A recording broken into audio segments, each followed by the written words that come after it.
اللہ الرحمن الرحیم وَإِن تَعُدُّوا نِعْمَتَ اللَّهِ لَا تُحْصُوهَا سورہ ابراہیم آیت 34۔ اللہ تعالیٰ فرماتے ہیں کہ اگر تم اللہ کی نعمتوں کا شمار کرنا چاہو تو کسی طور پر اس کا شمار نہیں کر سکتے۔ اللہ تعالیٰ نے یہ جو نظام کائنات بنایا ہے یہ سارا حضرت انسان کے لیے بنایا ہے، اور اللہ تعالیٰ خود یہ فرماتے ہیں قرآن مجید میں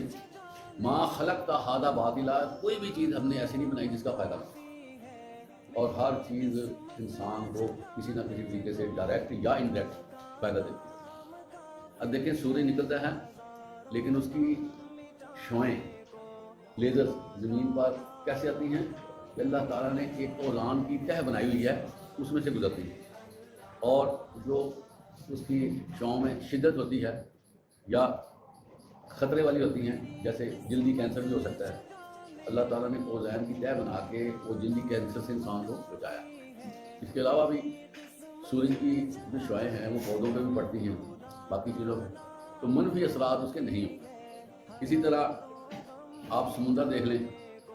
دنیا کی بڑی تجارت جو ہے وہ سمندر کے راستے سے ہوتی ہے، اور ہزاروں کنٹینر ایک ایک جہاز پہ آ جاتے ہیں، اور ایک ایک کنٹینر آپ دیکھیں کتنا بڑا لمبا چوڑا ہوتا ہے۔ تو یہ چیزیں اللہ تعالیٰ بتاتا ہے کہ تم ان کو کاؤنٹ نہیں کر سکتے، لیکن اس کا طریقہ یہی ہے کہ جو نعمت دی گئی اس کا شکر ادا کرو۔ نعمت کا شکر ادا کرنا ہم پہ واجب ہے، اور جو بندہ اللہ کی نعمت استعمال کرتا ہے نا، ذرا مسئلہ سن لیں، اگر وہ اس کا شکر ادا نہیں کرتا نا،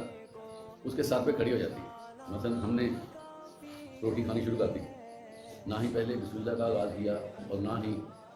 آخر میں اللہ کا شکر ادا کیا، الحمدللہ الذی اطعمنا وسقانا وجعلنا من المسلمین، شکر ادا نہ کیا۔ آپ علیہ الصلوۃ والسلام فرماتے ہیں کہ اس بندے سے پھر اس روٹی کے بارے میں پوچھا جائے گا، کھانے کے بارے میں پوچھا جائے گا، وہ اس پہ نا یہ چیز پڑ جائے گی کہ تم نے شکر ادا نہیں کیا، اب اس کھانے کا نا معاملہ تمہارے پیٹے چلا گیا۔ جب وہ بندہ شکر ادا کرتا ہے تو اللہ تعالیٰ اس کو زیادہ بھی دیتے ہیں، اور اس کے بارے میں قیامت کے دن پوچھ نہیں ہوگی۔ اس لیے جب بھی آپ کوئی نعمت کا استفادہ کریں، مثلا صبح آپ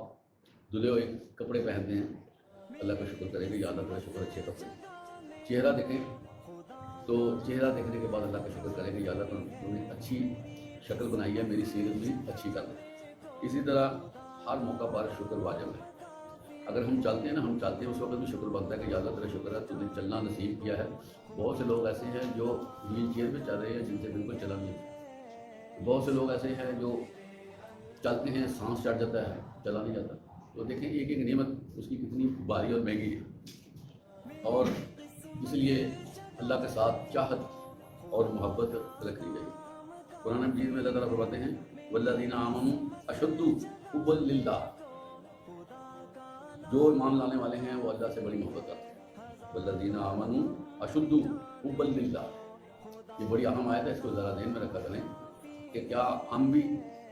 اللہ کے بندے ہیں، اللہ سے محبت کرتے ہیں؟ یہ چیک ہے اللہ کی طرف سے، یہ ذہن میں رکھیں۔ جو بندہ اللہ سے محبت کرتا ہے نا، اللہ کے گناہ ضرور گائے گا، یہ نہ کو۔ جو محبت نہیں کرتا، نہ سوتے ہوگا تو اللہ کو یاد کرے گا، نہ سن ہوتے ہوگا، نہ اس کو خبر ہوگی کہ اللہ کیا ہے۔ تو جو بندہ اللہ کی باتوں کو سمجھتا ہے نا، نعمتوں کو سمجھتا ہے نا، اس کے ہمہ وقت دل میں اور زبان میں اللہ کا ذکر رکھتا ہے۔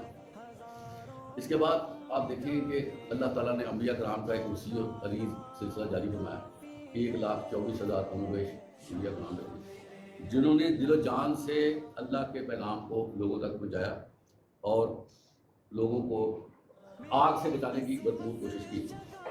اور آخر میں آپ صلی اللہ علیہ وسلم کو دنیا میں مبعوث کیا، اور آپ صلی اللہ علیہ وسلم کو بہت زیادہ خوبیاں دے کر بھیجا۔ یہ نہیں ہے کہ ویسے ہی بھیج دیا، آپ صلی اللہ علیہ وسلم اتنے نرم خو تھے کہ کسی کی سخت باتوں کو برداشت کر لیتے، اور لوگوں کو کہتے نہیں تھے کہ تمہاری وجہ سے یہ تکلیف ہو۔ لوگ پتہ کیا کرتے تھے، بعض اوقات آپ صلی اللہ علیہ وسلم کے ملنے کی خواہش ہوتی، خود رابطہ کرنے کی خواہش ہوتی، تو گھر سے باہر سے آوازیں دے دیتے۔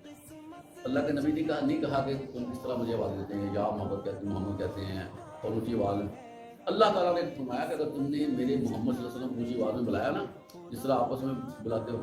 میں تمہاری زندگی کے سارے عمل غارت کر دوں گا اور تمہیں جہنم میں پھینک دوں گا اگر میرے نبی کی کسی حوالے سے نہ گستاخی کی۔ اللہ کو غصہ آیا، اللہ نے آیات بنا کر یہ فرما دیا خبردار میرے نبی کے بارے میں اس طرح کا عام طرز عمل اختیار کیا اور ایسے دروازوں پہ جا کر بلاتے ہو۔ اور آپ علیہ الصلوۃ والسلام نے خود یہ فرمایا کہ تم میں سے اس وقت تک کوئی شخص مومن نہیں ہو سکتا جب تک وہ اپنے آپ، والدین، اولاد اور دنیا کے تمام لوگوں سے مجھے محبوب قرار نہ دے۔ اس سے عزیز طلبہ یہ چیز سامنے آتی ہے کہ ہمیں اپنی دل کی کیفیت کا جائزہ لینا چاہیے، ہمہ دینا چاہیے، سمجھداری سے کام لینا چاہیے کہ کیا ہماری محبت آپ صلی اللہ علیہ وسلم سے ایسے ہی ہے کہ ہم ہر چیز سے زیادہ آپ صلی اللہ علیہ وسلم کو ترجیح دیتے ہیں یا زبانی جمع خرچ کرتے رہتے ہیں۔ بہت سے لوگ ایسے ہیں جو بڑی عقیدت کا تو اظہار کرتے ہیں، ان کی زبان پہ سنے تو بڑا نظر آتا ہے کہ یہ آپ صلی اللہ علیہ وسلم سے بہت لگاؤ رکھتے ہیں، لیکن وہ آپ صلی اللہ علیہ وسلم کی جو سیرت ہے نا اس کو نہیں اپناتے، جو فرمایا گیا ہے، جو عمل کر کے آپ نے دکھایا اس کے بارے میں وہ زیرو پہ ہے۔ تو ایسے لوگوں کو ان کے کسی چاہت لگاؤ کا کوئی فائدہ نہیں۔ جب تک بندہ آپ صلی اللہ علیہ وسلم کی سیرت کو نہیں بنائے گا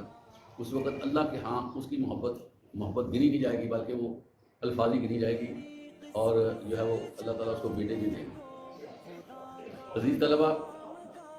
یہ جو اللہ اس کے رسول کی اطاعت ہے یہ بہت ضروری ہے۔ اگر ہم یہ کام نہیں کرتے تو قیامت کے دن ہمارا اٹھنا جو ہے وہ سارے لوگوں میں نہیں ہو سکتا۔ زندگی میں اپنے آپ کو ترجیح دیتے رہے